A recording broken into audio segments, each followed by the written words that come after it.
After I published my video about the Legion Go 2, I saw a couple of comments about the Costco version. It was cheaper, but it came with the Z2 processor instead of the Z2 Extreme, and I was worried it wouldn't be as good, but I bought it anyway. And after using it for a while and comparing it to my more expensive Legion Go 2, I have to say, you were right about this. The Costco version wasn't available in store. I had to order it online. But after I placed my order, I literally got it the very next day.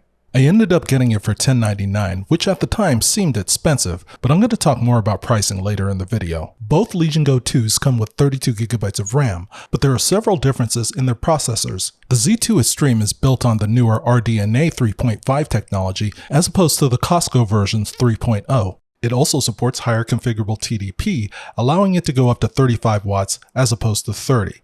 And one other big difference is in the graphics core count. The Costco version comes with 12 graphics cores, 4 less than the Z2 Extreme, which comes with 16. But putting the spec sheet aside, my big question was how the cheaper Z2 processor would handle the games I actually play. So I played a few of my favorites and compared the numbers to what I got with my Z2 Extreme, and the results left me kind of confused. For my settings, I set the thermal mode to performance, the fan to smart, and the OS power mode to balanced. I usually play with my resolution set to 800p, but I wanted to push it a little, so I kept it at 1200 while I was making this video, although I did keep the refresh rate at 60Hz. I set the VRAM to 10GB on both devices. For Pragmata, I used AMD FSR3 for my upscaling, and my frame generation was also set to AMD FSR. I kept most of my settings on medium. The number I'm mostly focused on is frames per second up here in the upper left. These settings kept my frames in the high 40s, which were okay, but again, this is with the resolution of 1200p, so I wasn't expecting to be blown away. Frame rates on the Z2 Extreme were just a little higher, but not by much though. I found it going into the low 50s just a little bit more often than the Z2.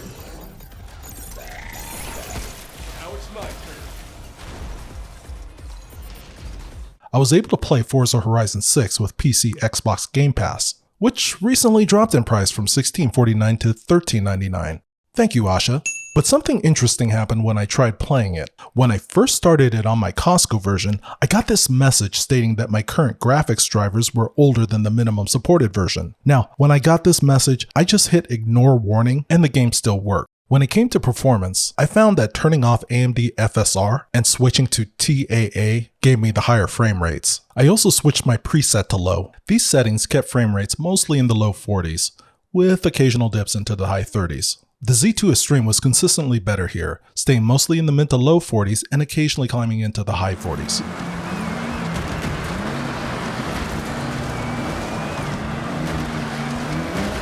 I always play NBA 2K during the season. I use it as kind of a coping mechanism to help me when my team loses in the playoffs. But between the two devices, there seemed to be a smaller gap in terms of frame rates. They were both in the 40s here, but they alternated which processor had the higher one. Barnes has got his third assist of the night.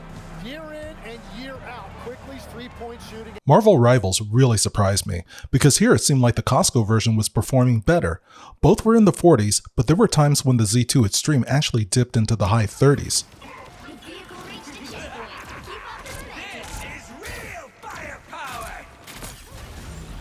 Both Forza Horizon and Marvel Rivals have in-game benchmark tools. I ran those to see how close the benchmark numbers would be to the ones I got during gameplay. In Forza Horizon, at the higher 1200p resolution, the two devices were actually pretty close when it came to frames per second. There was only about a 4-frame gap between them. But I also ran the benchmarks at 800p, which is the resolution I usually play on handhelds. And there, the results widened just a little bit, with now a 6-frame gap between them. And I saw pretty much the same thing with Marvel Rivals at 1200p. There was a 4-frame gap, but 800p was a little different. Now when I ran the test, they were almost identical. And honestly, I think these numbers are close enough that the Z2 might even score higher on some tests if I did more of them. I wanted to see if there would be any difference in battery life between the two devices. So I set a timer for 60 minutes, and I played Forza Horizon on both using the same settings. When the timer went off, both devices were sitting at about 53% battery remaining. And all these numbers were so close, I just couldn't believe it. So I tried one other test.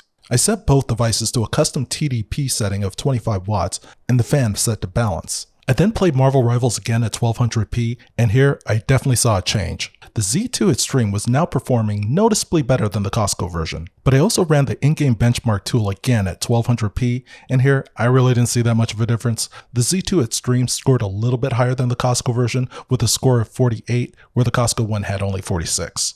Now, none of my tests are scientific and there are different variables that can affect performance, but the results were what they were, and they really made me question, why did I pay more for the Z2 Extreme? Because it wasn't just the performance that was really similar.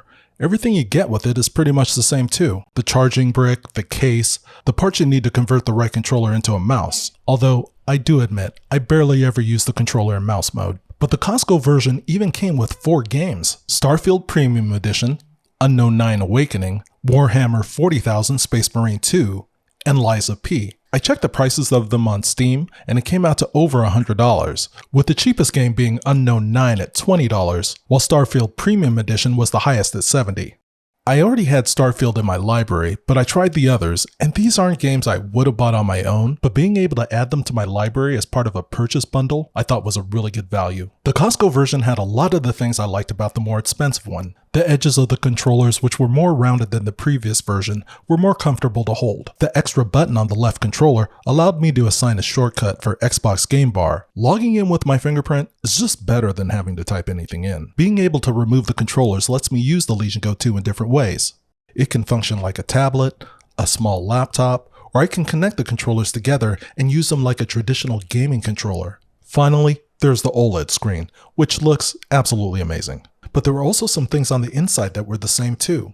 I opened up both devices to upgrade the storage. I found that both devices come with a 74 watt-hour battery, although they were made by different manufacturers. I had to remove the battery and then the fan in order to get to the internal storage. Both models come with a Samsung 1TB M.2 2242 SSD. Here's the one from the Costco version and the one from the Z2 Extreme.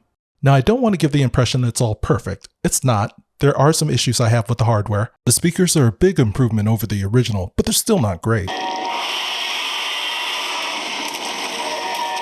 The joysticks are Hall effects with magnetic sensors, but they still don't have quite the amount of tension I like. And I was a little bit disappointed with the 2242 SSD. I thought with the amount I paid for these devices, they come with a larger 2280. And just for reference, the Xbox Ally X I bought was cheaper than both versions of the Legion Go 2, and it came with the 2280. Now, having said all that, I am happy that it's compatible with the larger SSD, and I eventually upgraded both of them to a 4TB 2280, so in the end, it really didn't affect me. But from time to time, there are little issues with the software that'll pop up. Some of it had to do with Lenovo, and some of it had to do with Windows.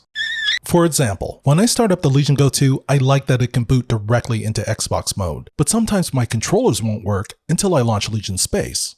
Once Legion Space opens, I then have to press the Legion Space button again just to get back to Xbox mode. And recently I've had this issue where Xbox mode won't immediately detect my Wi-Fi, which means I have to refresh the app. And then there are all the different places I have to check for updates. There's Legion Space, the Legion Go support page, Windows settings, and did I mention all the Windows updates? Which brings me to a segment I like to call Just Sayin.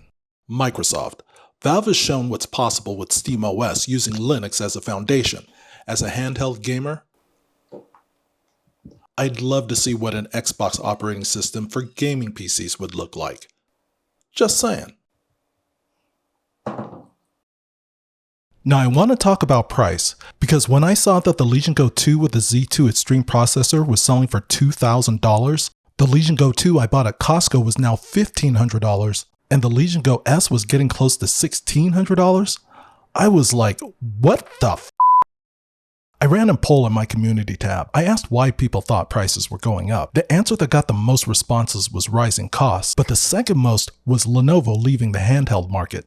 So I looked online and I found this article from Tom's Guide. Back in February, Lenovo warned that the RAM crisis was going to cause a big jump in prices.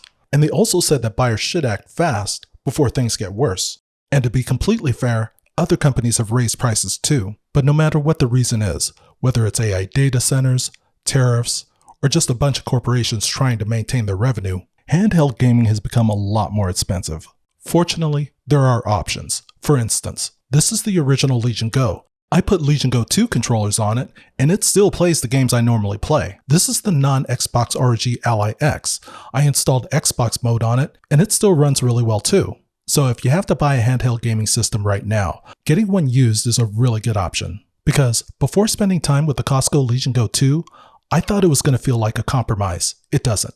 I can do all the same things with the Costco version that I do with the more expensive model, whether I was at home or on the go. I took it on a recent trip and left my laptop at home because I just didn't feel the need to bring two computers. It was perfect when I needed to kill some time in my hotel room, whether I was working on a script or playing a game. It does everything I need it to do, even though its specs aren't as powerful as the more expensive one. So thank you for recommending it to me, because if I hadn't read those comments, I probably never would have bought it.